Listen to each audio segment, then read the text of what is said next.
Hi guys, Andy here in Wales with a quick look at the astrology, a birth chart of the day if you will, as we go into Monday the 5th of March 2018. At this very moment the moon is void of course. She's going to enter Scorpio later in the day, 13:22, so that would be 8:22 a.m. On Eastern America, Florida, Nevada, that side of things. On the west coast of the States, on the west side of Canada, that would be 5:22 a.m. So it'll really be kind of before you've even got out of bed there.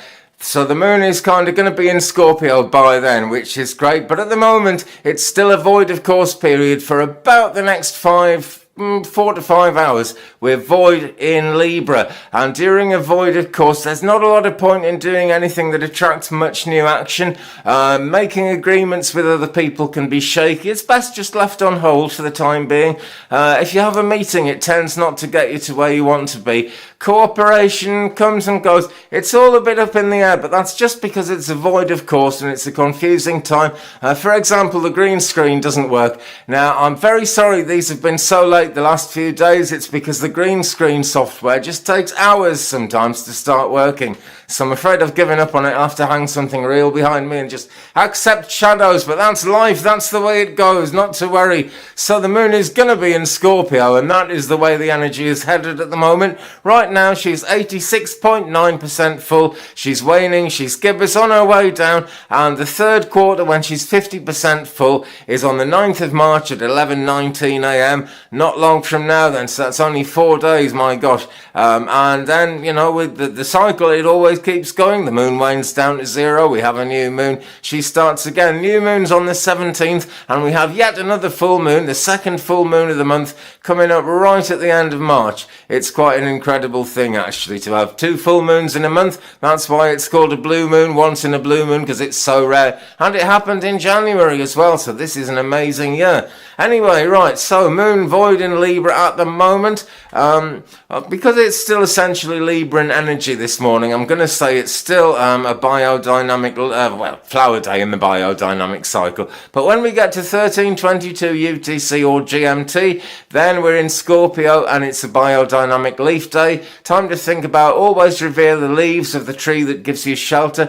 Time to think about what actually matters to you in terms of hearth, the floor under your feet, what holds you up, what supports you in life. Those things are important to think about on a biodynamic leaf day. Quick look at spaceweather.com. The face of the sun is now completely blank. 26700 has now disappeared round the back of the sun and may very well have disappeared altogether before that part of the sun is facing us again. So no problem there.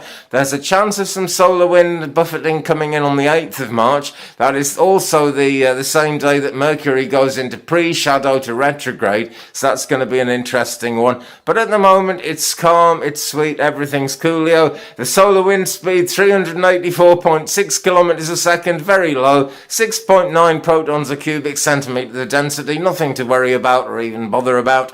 X-ray solar flare, 6-hour maximum A3, 24-hour A3, both taken at 03:35 UTC today, March the 5th. So that is what's up in space. Not a great deal in terms of anything to be concerned about, but there are some wonderful lights in the sky. There's an absolute explosion of auroras going on over Finland just lately, particularly during the early hours of yesterday, March the 4th in Finland. There was the first contact with some kind of gaseous material, which I don't fully understand, but whatever's in the sky there, and there was a reaction and it really lit up big style. So that's worth looking up online if you're into photography and if you'd just like to see that actually, because it's amazing. That's the explosion of auroras over Finland yesterday. Okay, now Mercury retrograde is coming in during this week. The actual retrograde doesn't happen until the 22nd in parts of USA and the 23rd here in Britain, UTC.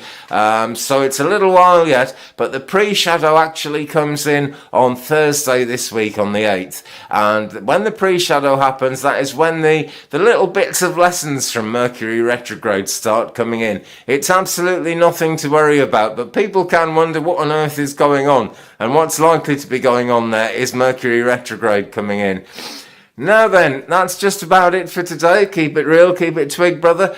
You know, for a while I've been saying I'd like to have a special channel just for astrology and esoteric matters. Well, I've set it up 2 or 3 times and it hasn't tended to work, but this time I think I've got a good one. It's called Out There. It's not worth looking at yet because there isn't one single video on there at the moment, but check out the new Out There channel later on today. I'm going to try and get the green screen going and do something else. You know, I thought that was quite nice, that green screen, but I just spent so long waiting for the camera, it's not worth it. Anyway, great. Thanks for watching, peeps. Have a wonderful day. I'll see you tomorrow, wherever I am and wherever you are. Keep it real, keep it Twig, brother. Don't forget to like and subscribe. See you soon. Bye.